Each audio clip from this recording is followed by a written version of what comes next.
akan menceritakan serba sedikit mengenai novel terjemahan yang saya pilih sebagai bahan untuk menjalankan tugasan saya. Mana novel yang dipilih ini merupakan sebuah novel yang berasal daripada negara Colombia. Novel ini bertajuk 100 Tahun Kesunyian yang dihasilkan oleh Gabriel Garcia Marquez. Malah novel ini telah diterbitkan buat pertama kalinya diterjemahkan pada tahun 1972 oleh Penguin Books of London dan ia memiliki bilangan muka surat sebanyak 551 helai. Seterusnya, novel yang dihasilkan oleh Gabriel Garcia Marquez ini mempunyai tujuan dan menjadi imej kepada masyarakat kerana ia memaparkan kepelbagaian hidup masyarakat. Bahkan ia juga bukan sekadar bermain-main dengan dunia imajinasi semata-mata, tetapi pengarang ni memberi makna ataupun menghubungkaitkan penceritaan ini dengan dunia realiti yang berlaku lah.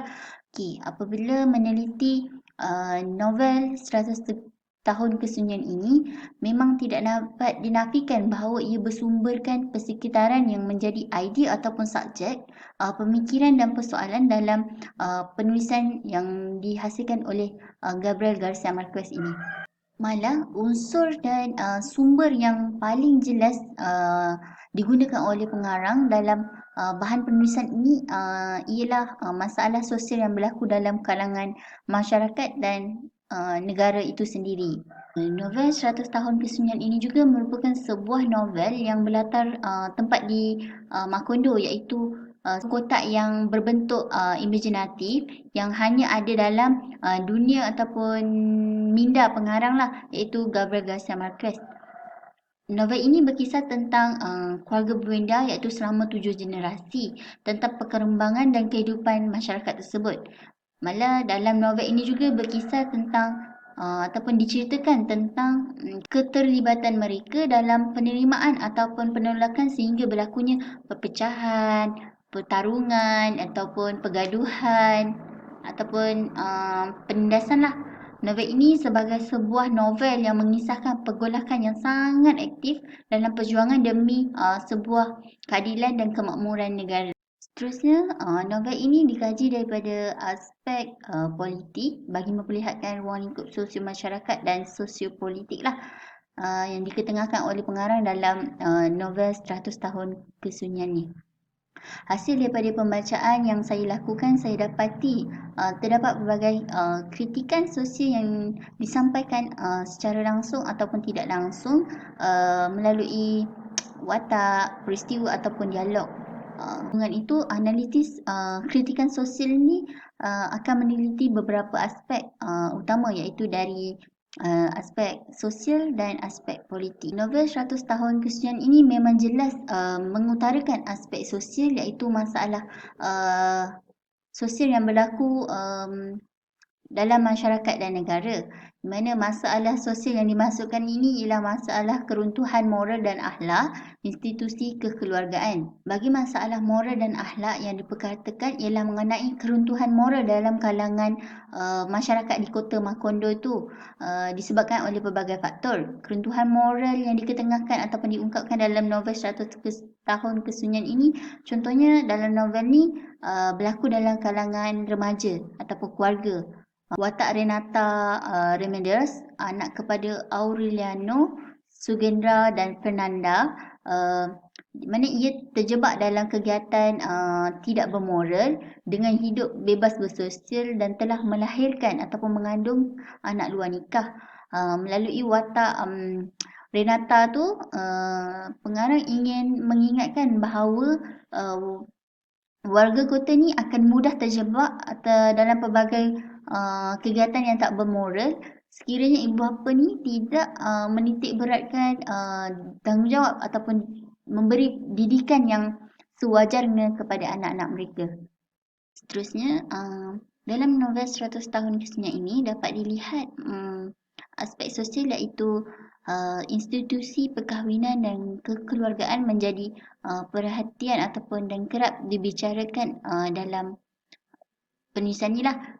Dalam novel ini diperlihatkan watak Aureliano ni yang sanggup mengecewakan isterinya kerana memiliki belasan wanita sehingga memiliki sebanyak 17 anak yang berbeza ibu, dan semuanya bangga menyandang nama Aureliano tu.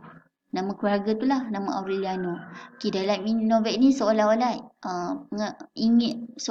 ingin mengkritik masyarakat golongan yang sering terjebak dan melakukan amalan bertentangan dengan nilai-nilai masyarakat. Novel 100 tahun kesunyian ini juga jelas mengutarakan pemikiran politik, di mana terdapat banyak permasalahan masyarakat dan negara yang dipaparkan dalam novel 100 tahun kesunyian ini.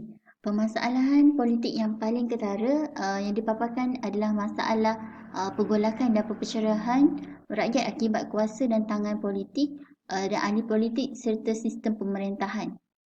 Berlaku pemberontakan dan perebutan kuasa yang membawa kepada kemusnahan, pertumpahan darah dan tegaran nyawa dalam penceritaan novel ini. Walaupun begitu, namun kisah penindasan dan permainan politik ni merupakan satu aspek yang sangat dominan dalam mencerminkan keadaan kehidupan masyarakat pada masa itu. Novel kajian ini menunjukkan perihal kepimpinan dan politik, iaitu watak Arcando Bernardes yang menjadi pemimpin kepada masyarakat. Pemimpin yang dimaksudkan ni adalah pemimpin ataupun orang yang memimpin sesuatu kumpulan individu ataupun masyarakat tu menuju ke arah satu matlamat yang tertentu. Okay. Kritikan terhadap pemimpin ni dapat ditemukan dalam novel 100 tahun kesunyian yang dihasilkan oleh Gabriel Garcia Marquez ni, di mana ia ditampilkan melalui watak Arcando Buendia, digambarkan sebagai pemimpin yang mementingkan kuasa, pengaruh dan sanggup melakukan sebarang cara demi mencapai kehasratnya. Menerusi novel ini memperlihatkan bagaimana seorang pemimpin tu sanggup melakukan sebarang cara demi mencapai ataupun mengekalkan kuasa dan membawa kemusnahan alam politik itulah dalam politik. Secara tak langsung, kritikan terhadap pemimpin ini dapat dilihat apabila menggunakan kuasa autonomi yang menyebabkan berlakunya penindasan kehidupan masyarakat.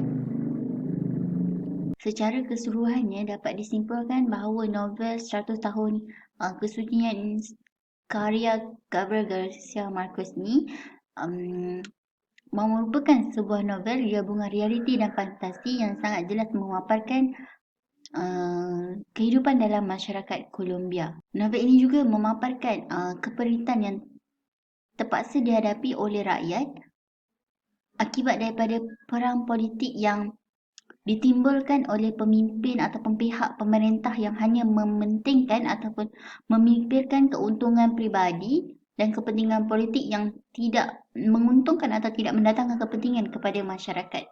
Secara kritikan terhadap permasalahan tersebut sebagai manifestasi terhadap pengalaman dan pemerhatian yang kerap memaparkan masalah sosial dan politik yang sering berlaku dalam masyarakat. Memang tidak dapat dinafikan terdapat kritikan sosial dalam novel 100 tahun kesunyian karya Gabriel Garcia Marquez ni. Kritikan ni ada yang disampaikan secara terus terang ataupun terbuka. Namun ada juga yang disampaikan secara tersirat. Keadaan ini jelas memaparkan ataupun memelihatkan pengarang ni sangat peka terhadap pembangunan ataupun permasalahan yang berlaku dalam kalangan masyarakat. Itu sahaja perkongsian saya dalam novel terjemahan yang saya pilih, iaitu 100 tahun kesunyian karya Gabriel Garcia Marquez dan dikaitkan dengan kritikan sosial. Okay, sekian, terima kasih.